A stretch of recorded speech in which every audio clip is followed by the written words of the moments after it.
埃博拉病毒究竟有多可怕？你知道世界上最致命的病毒都有哪些吗？你以为天花就是世界上最可怕的病毒了吗？你知道吗？只要有生命的地方就会有病毒存在。病毒是一种非常小的微生物，我们用肉眼几乎看不到它们，但这些致命的生物却真真切切地存在于我们的地球上。在全世界，病毒的种类有很多，有些可以让我们生病，有些可以直接要了我们的命。相信很多领导都领略过新冠病毒的可怕之处，但我要告诉你的是，地球上还有一些病毒要比新冠病毒恐怖上百倍。最可怕的一个，人体一旦感染，基本上必死无疑。本期视频，黑土就带各位领导一起了解一下地球上致死率最高的10种病毒。大家好，我是黑土，喜欢这类视频的领导，劳烦你帮忙点个赞支持一下，谢谢。好，第10个，中东呼吸综合征。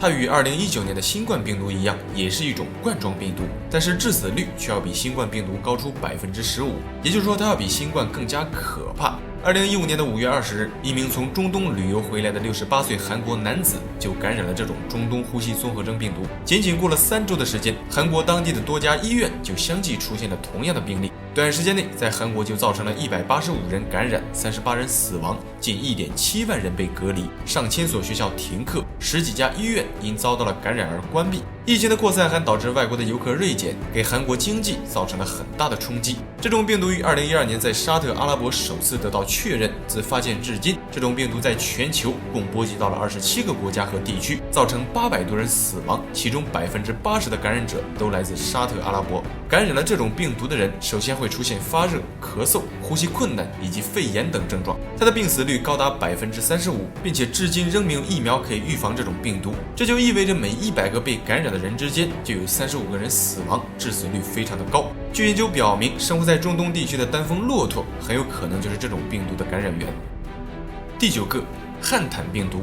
这是一种发现于啮齿类动物身上的致命病毒，尤其是老鼠最有可能携带汉坦病毒。这种病毒几乎分布于全世界，人体一旦被感染，就会出现发热、头痛、出血热，严重的还有肺水肿和呼吸衰竭，甚至死亡。汉坦病毒的致死率在35%到50%，它的主要传播途径就是通过接触啮齿类动物的体液，比如触碰到带有病毒的老鼠尿液、粪便或者口水，以及吃了沾有老鼠尿液的食物，甚至吸入被病毒污染的空气，都有可能受到感染。不过庆幸的是，这种病毒的致死率虽然不低，但是传播能力却非常有限，它几乎不会通过人与人之间持续传播。人体被感染过一次之后，如果侥幸活了下来，就会获得永久的免疫力。但即便是这样，仍要时刻保持警惕，想要不被感染，就要远离一些有老鼠出没的地方。无论是野生的鼠类还是家鼠，都有可能携带这种病毒。所以在农村地区打扫房屋时，请一定要戴上口罩，做好防护，以免被犄角旮旯里面的老鼠屎感染。第8个，甲型 H5N1 流感病毒。H5N1 流感病毒其实就是我们俗称的禽流感。H5N1 病毒是禽流感里致病性最高的一个亚型，这种病毒起源于家禽和野生的鸟类，可以通过接触受感染的动物或者污染的环境而传播给人类。人体被感染后会出现高烧、咳嗽、呼吸困难等症状，严重的可能会丧命。这种病毒的病死率很高，据世界卫生组织统计，从2003年到2023年，在全世界范围内共有882人感染过这种病毒，其中610个人因此死亡，它的病死率高达50%以上，几乎是新冠病毒的20倍。另外就是禽流感这种病毒主要针对的是鸟类，比如鸡、鸭、鹅和一些野生的鸟类，它对于人类来说传染性并不是很强，只有当我们接触到带有病毒的鸡或者鸟类粪便时，才有可能被感染。但即便是这样，仍不可掉以轻心。要知道，这种病毒对人类来说虽然传染力不强，但是致死率却很高，一旦被感染，死亡率高达50%，非常危险。第7个，B 病毒。眼前的这个可爱的猴子就是 B 病毒的主要宿主。1932年，一名29岁的医生在做实验时，不小心被一只恒河猴咬伤了手指。当时他并没有太在意，等伤口愈合后，病毒才开始在他体内扩散，随后身上就逐渐的开始出现红斑、淋巴炎和淋巴结肿大的症状。最终没过几天，这名医生就一命呜呼了。后来经过尸检发现，他的体内还有一种非常致命的疱疹性病毒。这种病毒以猕猴为自然宿主，无论是动物园里的猕猴还是野生的猕猴，只要超过2.5岁以上的成年猕猴，几乎一多半都携带有 B 病毒。它可以通过抓伤、咬伤或者被带有病毒的体液喷溅到眼睛而感染。人体一旦感染到这种病毒，伤口处就会出现疱疹，并伴随呼吸困难、恶心、呕吐，最终病毒会沿着神经系统进入脑部，从而导致死亡。它的死亡率非常高。如果被带有 B 病毒的猴子抓伤之后，短时间内没有服用抗病毒药物，死亡率会高达80%。至今为止，因感染 B 病毒死亡的人群，大多数都是生前与猴子有过接触，所以以后遇到猴子千万不能掉以轻心，一旦被带有 B 病毒的猴子抓伤是非常危险的。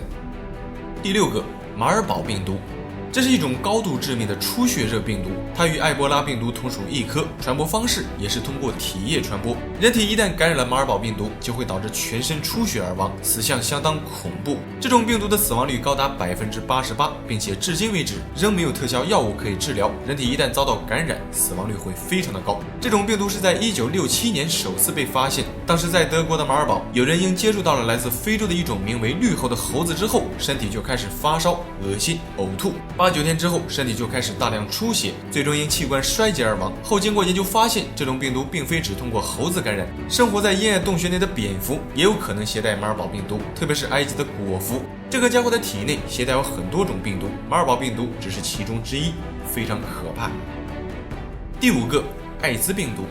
艾滋病毒相信很多人都比较熟悉，它的全名为人类免疫缺陷病毒。人体一旦遭到艾滋病毒感染，就会丧失免疫力。这种病毒会攻击并逐渐破坏我们的免疫系统，直到人体完全丧失所有的免疫力，最终因器官衰竭而亡。更可怕的是，这种病毒在进入人体后，前期可能并不会出现特别严重的症状，它的潜伏期长达6到8年。在这个期间内，很多人根本就意识不到自己已经被感染，直到发生病变之后，才发现为时已晚。自1981年的6月5日，人类首次发现艾滋病毒之后，直到今天，在全世界已经有超过8000多万人被感染，4000多万人死亡。这种可怕病毒的传播途径也非常广泛，最常见的就是性传播和血液传播，以及母婴传播。所谓母婴传播，主要就是指母乳，婴儿如果吃了患有艾滋病毒的母乳，也会感染艾滋病毒，非常可怕。第4个，埃博拉病毒。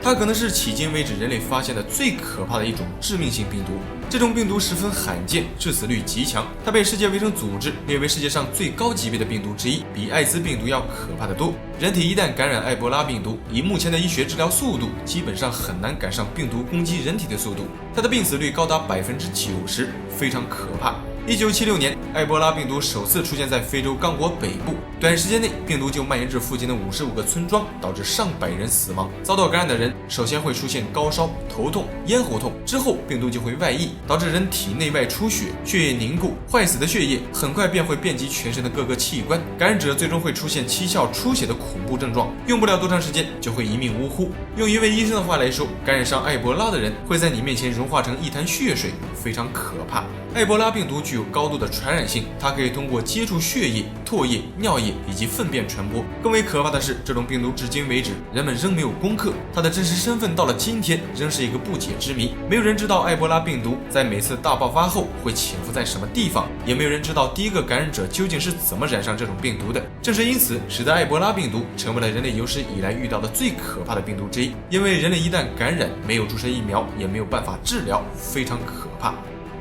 第3个，天花病毒。天花病毒是世界上最古老也是死亡率最高的一种传染病。这种病毒早在3000到4000年前就已经开始在地球上蔓延，但是在20世纪，全世界就有多达3亿人被天花夺去生命。它曾是地球上传染性最强的一种病毒，也是杀死人类最多的病毒之一。到了今天，之所以我们很少再见到天花病毒，是因为这种病毒早在1977年就被人类彻底消灭了，因此天花也是唯一一种被人类消灭的病毒。很久之前感染了天花的人死亡率非常的高，这种病毒可以导致高烧、皮疹，最明显的就是全身上下都长满了密密麻麻的脓包，非常恶心。它主要通过空气传播，天花病毒繁殖速度快，传播速度惊人，在疫苗没有出现之前，感染了天花的人只能听天由命。第2个，狂犬病。你可能很难相信，与人类最为亲近的动物狗是每年杀死人类最多的动物之一，而造成这种情况的主要凶手就是狂犬病毒。据世界卫生组织统计，在全世界范围内，几乎每年都会有超过5万多人因感染狂犬病而死亡，而携带这种病毒的宿主约90%都来自家养犬。要知道，狂犬病毒的致死率几乎接近100%，这种病一旦染上，你就是打一车的狂犬疫苗都无力回天。我们熟知的狂犬疫苗其实只是起到预防的作用，它并不能治疗狂犬病。简单点说，就是在狂犬病症状出现之前，注射狂犬疫苗可以起到预防的作用，但如果已经出现了狂犬病的症状之后，那么疫苗就起不到什么作用了。所以说，在跟宠物玩耍的时候，如果不小心被咬伤，千万不要大意，一定要在最短的时间内注射疫苗，以免造成不必要的麻烦。第一个，软病毒。这是一种蛋白质病毒，人体一旦感染，致死率为100%，基本上毫无生还的可能。软病毒进入人体后，会导致大脑出现海绵状的空洞，行为异常，记忆丧失，直至死亡。这种病毒的传播途径主要有2种，一种是消化道传播，也就是通过食用带有软病毒的动物肉，将病毒带入体内；另一种就是医源性传播，比如通过器官移植或者血液输入，将病毒带入体内。这种病毒的危险之处就在于它没有遗传物质，也无法被常规的灭菌手段杀死，更无法被身体内的免疫系统识别和清除，至今为止也没有有效的治疗方法，也就是说感染了这种病毒的人必死无疑，非常可怕。好了，本期视频就到这里了，觉得还不错的领导记得帮黑兔点个赞，谢谢。